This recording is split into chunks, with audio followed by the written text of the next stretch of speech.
नमस्कार, खबरों को विस्तार से देखेंगे। सबसे पहले बात कोरोना अपडेट की। छत्तीसगढ़ में कोरोना मरीजों की संख्या 59 तक पहुंच गई है।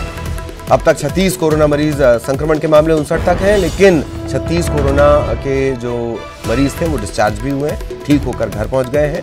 एक्टिव कोरोना मरीजों की संख्या है 23, कोरबा में 28, दुर्ग में 10, रायपुर में 7, कवर्धा में 6, सूरजपुर में 6, बिलासपुर में 1, राजनांदगांव में 1 मामला सामने आया। छत्तीसगढ़ में अब तक 21,323 संदिग्धों की जांच हो चुकी है।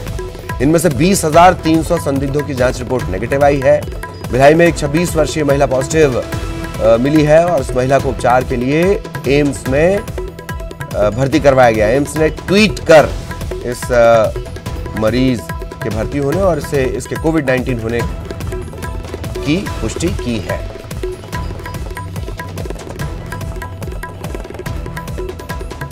सहयोगी अवधेश इस वक्त हमारे साथ जुड़े हुए हैं। अवधेश, पूरी जानकारी, मय आंकड़े भी जानकारी बताएं और कहीं कोई कमी बेशी नजर आती है उसका भी जिक्र करें। अवधेश, देखिए, कोरोना के जो पीड़ित मरीजों की संख्या है ललित, वो 59 तक पहुंच चुकी है। हैरानी और छत्तीसगढ़ के लिए चिंता का विषय ये है कि लगातार 3 दिनों तक कोरोना के मरीज सामने आए। सबसे पहले हमने देखा कि दुर्ग और कवर्धा जिले में एक साथ 14 मरीज सामने आए, फिर दुर्ग में फिर से मरीज सामने आए। दुर्ग जिले में कल रात भी एक 26 वर्षीय महिला की पुष्टि हुई है, जिसकी हिस्ट्री ये कहती है कि वो भंडारा जिले से नागपुर तरफ से होते हुए छत्तीसगढ़ पहुंची थी। उसके जांच करने के बाद पता चला कि पॉजिटिव है।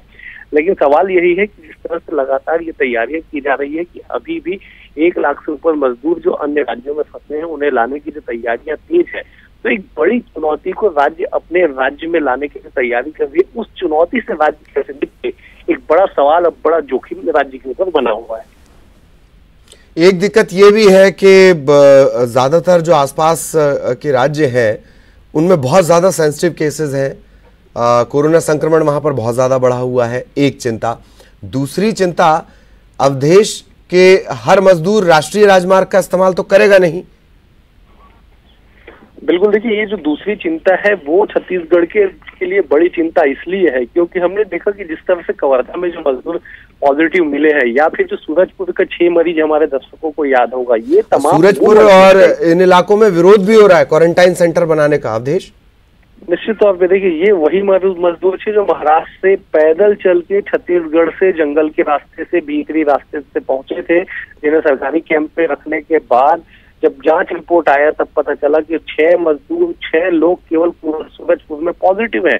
तो ये एक बड़ा और गंभीर विषय है, गंभीर सवाल है कि आखिरकार जो लोग अन्य रास्तों का इस्तेमाल करके लगातार छत्तीसगढ़ आ रहे हैं, सरकार उन्हें कैसे रोकेगी और उनका आइडेंटिफिकेशन कैसे होगा। सबसे बड़ी बात यह है कि अभी भी सरकारी क्वारंटाइन सेंटरों को और अधिक विस्तारित करने की आवश्यकता है, क्योंकि कल ही जो आंकड़े सरकार की ओर से जारी हुए हैं ललित, 145 क्वारंटाइन सेंटर पूरे छत्तीसगढ़ में सरकारी है, जिनमें से तकरीबन 2750 लोगों को ही रखने की क्षमता है। ये बताने के लिए काफी है कि आपके पास सरकारी क्वारंटाइन सेंटर में 27 से 50 के करीब लोगों को रखने की क्षमता है और आने की जो तैयारी है, मजदूरों को लाने की जो तैयारी है वो 1 लाख से ऊपर है। तो बड़ी चुनौती, बड़ा सवाल, और बड़ा यहाँ पे मैनेजमेंट कैसे होगा, कैसे तमाम चीजों का इंतजाम किया जाएगा, एक बड़ा सवाल बना हुआ है। जी, चलिए, बहुत बहुत शुक्रिया अवधेश आपका इस तमाम जानकारी के लिए। अवधेश जिस बात की तरफ इशारा कर रहे हैं, दरअसल छत्तीसगढ़ की कई सीमाएं ऐसी हैं और कई इलाके ऐसे हैं जहां विकास नहीं पहुंच पाया, न पुरानी सरकार से न नई सरकार से। वहां अगर कोरोना पहुंच गया तो इस तो के बाद का जवाब किसी के पास नहीं है। और छत्तीसगढ़ में 17,896 लोग क्वारंटाइन किए गए हैं। प्रदेश में क्वारंटाइन सेंटर्स की संख्या है 145 जो ये सेंटर बनाए गए हैं, इनमें 2,720। इसी की तरफ अवधेश भी इशारा कर रहे थे कि 145 क्वारंटाइन सेंटर हैं, 2,720 तकरीबन इनकी क्षमता है, और जो बाहर से मजदूर आने हैं उनकी संख्या है ज्यादा। सरकारी सेंटर में 566 लोग क्वारंटाइन हैं।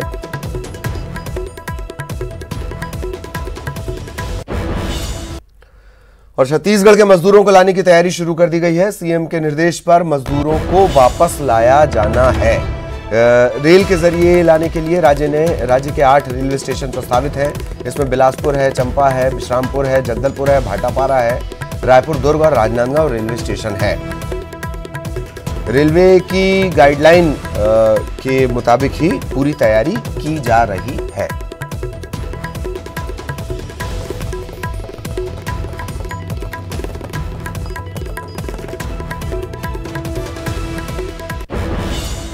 और छत्तीसगढ़ में प्रशासनिक फेरबदल भी हुआ है। आदिवासी सचिव को अतिरिक्त जिम्मेदारी दी गई है, अतिरिक्त प्रभार इन्हें दिया गया है। आयुक्त और संचालक की अतिरिक्त जिम्मेदारी अब जो आदिवासी विभाग के सचिव हैं उन्हें संभालनी होगी। देवी दयाल सिंह, उन पर जिम्मेदारी बढ़ाई गई है। सामान्य प्रशासन विभाग ने आदेश जारी कर दिए हैं।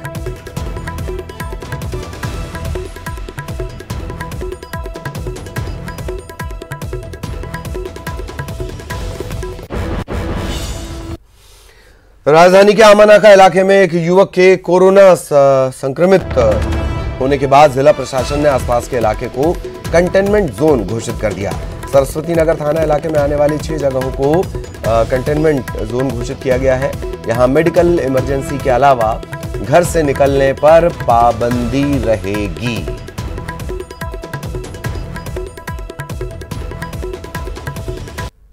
में कोरोना पॉजिटिव मरीज मिलने के बाद यहां के 6 इलाकों को कंटेनमेंट जोन घोषित कर दिया गया है, जहां से लोगों के बाहर निकलने पर पाबंदी रहेगी। ये पूरा इलाका सरस्वती नगर थाने के अंतर्गत आता है और यहां के 6 जगहों को कंटेनमेंट जो जोन है ये घोषित किया गया है। जिला प्रशासन द्वारा ये पूरा आदेश जारी किया गया है और जिस तरह से आपको बता दें कि इसके लिए पूरी तरह से पाबंदी लगाई गई है और इस जोन में जिस तरह से ये बताया जा रहा है कि मेडिकल इमरजेंसी के अलावा लोगों के घर से निकलने पर पाबंदी रहेगी और इलाके में पुलिस की व्यवस्था जो है वो भी चौकस कर दी गई है।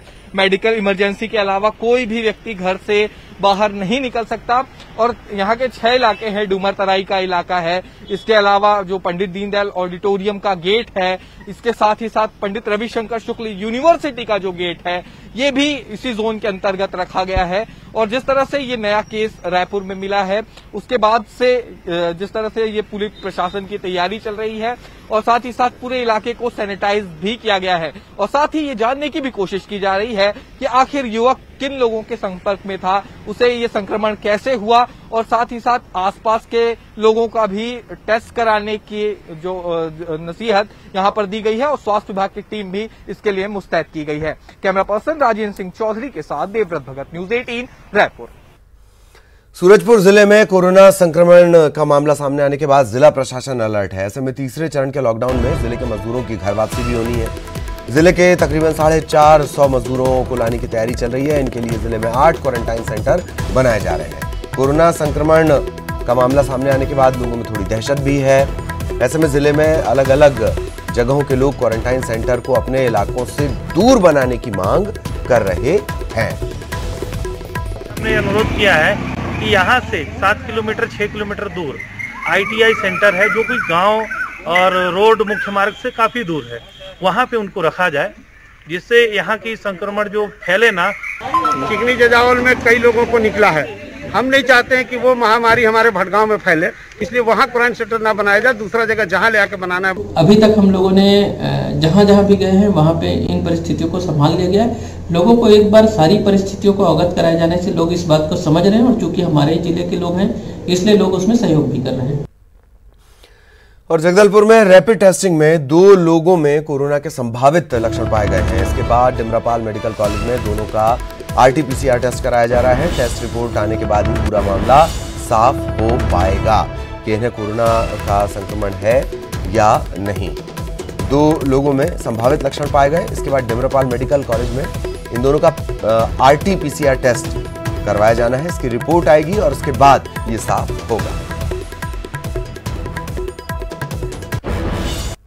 कोटा से छत्तीसगढ़ लाए गए बच्चों को अब उनके घरों के लिए रवाना किया गया है। हालांकि 14 दिनों तक क्वारंटाइन इन्हें रखना था, लेकिन 7 दिनों में ही इस शर्त पर राज्य सरकार की तरफ से इन बच्चों को उनके घर भेजा जा रहा है कि घरों में रहकर वो क्वारंटाइन रहेंगे। परिजनों से इस बात का शपथ पत्र भी ले लिया गया है। रायपुर में बनाए गए क्वारंटाइन सेंटर से बच्चों को रवाना किया गया।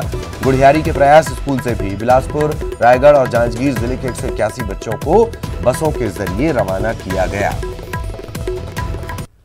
बिलासपुर जिले के बच्चों को यहाँ पे प्रयास स्कूल में क्वारंटाइन करने के लिए रखा गया था, जो कि कोटा से आए हुए सभी छात्र हैं। आज ये रवाना हो रहे हैं, इनको जो है बिलासपुर के लिए रवाना किया जा रहा है। ये प्रयास स्कूल के बाहर जो है पूरे गाड़ियां खड़ी हुई है, बसें खड़ी हुई है, जहाँ पे उनको पहले उनका सामान रखा गया है। अब उसके बाद फिर जो है सामान के बाद अब बच्चों को जो है बसों में बैठाकर रवाना किया जाएगा। हफ्ते भर से यहाँ पे थे, किस तरीके से घर जा रहे हैं, अच्छा लग रहा है जी, बहुत अच्छा लग रहा है। घर जा रहे हैं फाइनली, कोटा में इतने दिन रहने के बाद जब घर जाने मिल रहा है तो बहुत अच्छा लग रहा है। खुशी है घर जाने की बहुत ज्यादा। घर में भी सावधानी बरतने के लिए कहा गया है, तो उनका पालन करेंगे? हाँ, मतलब बहुत अच्छे से हमको रखा गया है और सावधानी बरतने के लिए कहा गया है। ये बच्चे जो है यहाँ से रवाना होंगे, सभी को बसों में बैठाया जा रहा है और उसके बाद फिर ये अपने घर पहुंचेंगे बिलासपुर, और वहां से फिर बच्चों को उनके परिजन अपने साथ लेकर जाएंगे और उनको आगे 14 दिनों तक क्वारंटाइन रखने के लिए कहा गया है। कैमरामैन धर्मचंद साहू के साथ राघवेंद्र साहू, न्यूज 18 छत्तीसगढ़, रायपुर। खबर रायपुर से 2 मंत्रियों के विभागों की समीक्षा बैठक हुई है। सीएम भूपेश बघेल की अध्यक्षता में बैठक हुई। राजस्व और आपदा प्रबंधन के साथ साथ नगरीय प्रशासन विभाग की समीक्षा की गई है। भाटागांव से लेकर कुम्हारी तक खारून एक्सप्रेस वे बनेगा। सीएम ने सर्वे कर प्रस्ताव तैयार करने के निर्देश दिए हैं। रायपुर में नगरीय क्षेत्र में शहरी गौठान का निर्माण होगा। नगरीय इलाकों को मवेशी मुक्त करने का अभियान भी चलाया जाएगा। राजधानी रायपुर से इस अभियान की शुरुआत होगी। भिलाई नगर निगम को साडा से जमीन मिली है उसकी नीलामी होगी। रजिस्ट्री में तेजी लाने के उपाय करने के निर्देश दिए गए हैं। आवासीय मकानों के पंजीयन शुल्क में 2% की छूट जारी रहेगी।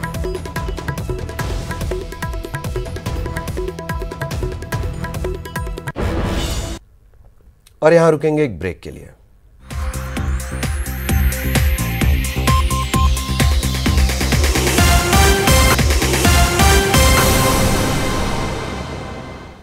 और ब्रेक के बाद बड़ी खबर की बात करेंगे। लॉकडाउन और क्वारंटाइन उल्लंघन पर मामला दर्ज किया गया है। प्रदेश में जानकारी छिपाने वाले 13 लोगों पर मामला दर्ज किया गया है।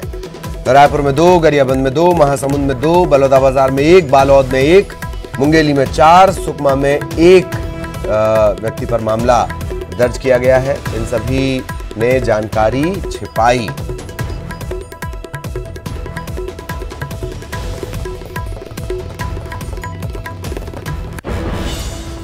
कांकेर में आज से तेंदुपत्ता तोड़ने का काम शुरू कर दिया गया है। वन विभाग ने ये काम शुरू करवा दिया है तेंदुपत्ते की तोड़ाई का।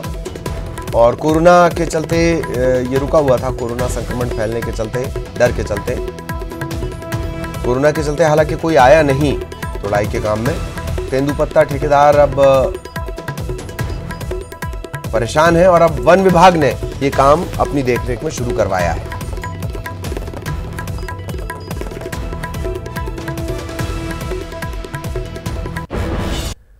रायपुर में लॉकडाउन के चलते पिछले 2 महीने से बंद शास्त्री मार्केट को खोलने की सब्जी विक्रेताओं ने मांग की है। सभी ने महापौर से दोबारा यहां पर दुकान खोलने की मांग की है। लॉकडाउन के चलते भीड़ भाड़ से बचने के लिए शास्त्री बाजार से सब्जी मार्केट को अलग अलग जगह पर शिफ्ट कर दिया गया। और अब जो यहां पर दुकान लगाते हैं, कई सालों से दुकान लगा रहे हैं, उन्हें परेशानी हो रही है। यही वजह है कि उन्होंने महापौर से मुलाकात कर दोबारा यहां पर सब्जी दुकान लगाने की मांग की है।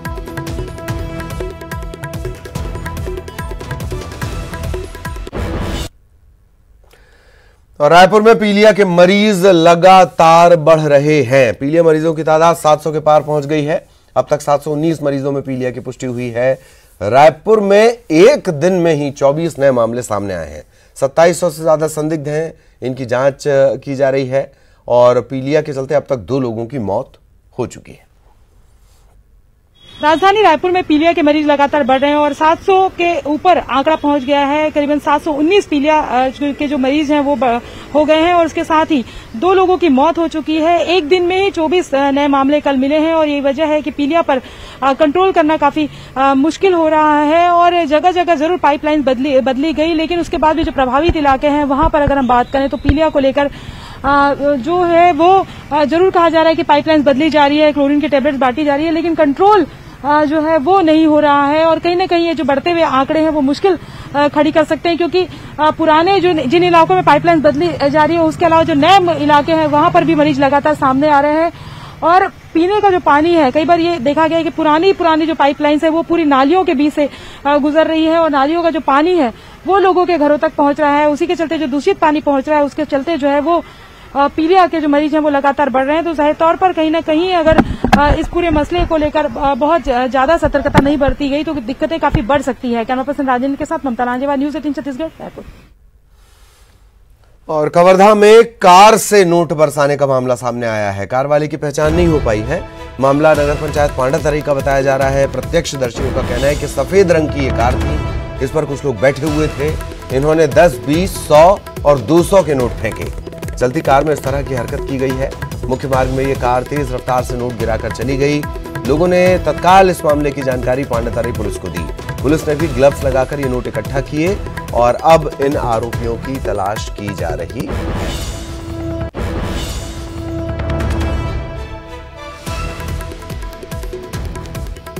तो इस तरीके के मामले भी कुछ एक मामले सामने आए हैं और यही वजह है कि शायद ये किसी की शरारत हो। 10, 20, 100 और 20 के नोट फेंककर ये कार तेजी से फर्राटे मारती हुई चली गई। प्रत्यक्षदर्शियों का कहना है कि सफेद रंग की ये कार है, इसके अलावा जानकारी नहीं मिल पाई है। लोगों ने पैसे भी नहीं उठाए। हाँ, ये एक अच्छी बात है। कोरोना ने लोगों को ईमानदार भी बनाया है। तो लोगों ने पैसे नहीं उठाए, पुलिस को इसकी जानकारी दी गई और फिर इन्फेक्शन के खतरे को भांपते हुए ग्लव्स लगाकर इन्हें उठाया गया। कोरोना वायरस के संक्रमण के मद्देनजर आपात स्थिति में चुनौतियों का सामना करने के लिए मुंगेली जिला प्रशासन कितना सक्षम है, ये देखने के लिए कलेक्टर सर्वेश्वर नरेंद्र भूरे की मौजूदगी में एक मॉकड्रिल किया गया। मुंगेली और लोरमी इलाके से काल्पनिक कोरोना पॉजिटिव मरीज मानकर तैयारियों का आकलन किया गया। काल्पनिक मरीज मिलने के बाद इलाके को सील करने से लेकर स्वास्थ्य विभाग की टीम, प्रशासनिक व्यवस्थाएं, इनकी मुस्तैदी का एक टेस्ट लिया गया।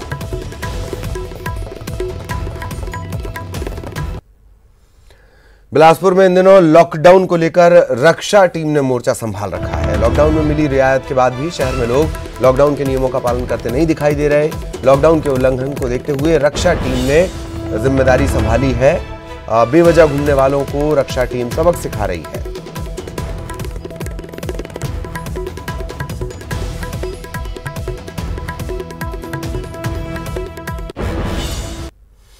और बिलासपुर में लॉकडाउन के बीच राज्य सरकार के शराब बिक्री के निर्णय को लेकर सवाल खड़े हो रहे हैं। विपक्ष के साथ साथ सत्ता पक्ष के विधायक भी सरकार के फैसले पर सवाल खड़े कर रहे हैं। बिलासपुर के विधायक शैलेश पांडेय ने मुख्य सचिव आरपी मंडल से चर्चा कर इस पर पुनर्विचार करने का निवेदन किया है। इधर सत्ता पक्ष के विधायक के अपने सरकार के निर्णय के खिलाफ मुखर होते ही विपक्ष को फिर से बोलने का मौका मिल गया। धर्मलाल कौशिक ने विधायक के बयान पर रिएक्शन देते हुए कहा कि खुद सत्ता पक्ष के विधायक जनप्रतिनिधियों के निर्णय पर पुनर्विचार की मांग कर रहे हैं।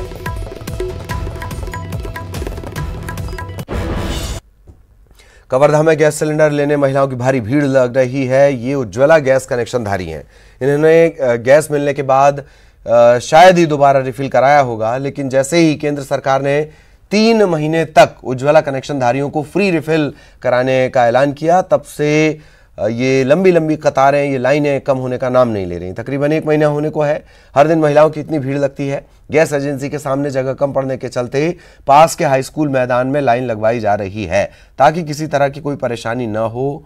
और सिलेंडर लेने की वजह यह भी है कि अगर सिलेंडर नहीं लिया तो ये राशि लैप्स हो जाएगी।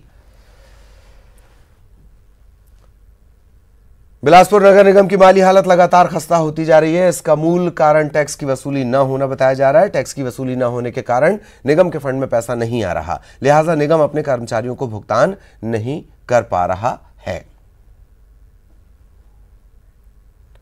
कवर्धा के एसपी केएल ध्रुव ने 2 थाना प्रभारियों के प्रभार में फेरबदल किया है। पिपरिया थाना प्रभारी मुकेश सोम को एक बार फिर सिटी कोतवाली थाने की जिम्मेदारी मिली है और काफी समय से पुलिस लाइन में ड्यूटी कर रहे लव कुमार कंवर को पिपरिया थाने में पदस्थ कराया गया है।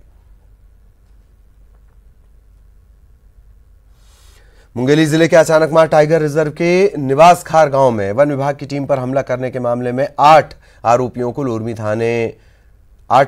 ने लूरमी थाने में गिरफ्तारी दी है। इसके पहले 9 आरोपियों की गिरफ्तारी पहले ही टीम कर चुकी थी। सभी 17 आरोपी पुलिस की गिरफ्त में है। शनिवार का ये मामला है जब रेंजर समेत पूरे वन विभाग की टीम ग्रामीणों के चंगुल में फंस गई थी और ग्रामीणों ने बंधक बनाकर इन्हें पीटा था। पथराव भी किया गया था। कवर्धा में एक महिला ने अपने घर में फांसी लगाकर खुदकुशी कर ली। आत्महत्या की वजह साफ नहीं हो सकी है। महिला चिल्फी की रहने वाली थी। महिला का शव फांसी पर लटका मिला। तत्काल घटना की जानकारी पुलिस को दी गई। पंचनामा कर शव पीएम के लिए भेजा गया। और इस बुलेटिन में इतना ही। नमस्कार।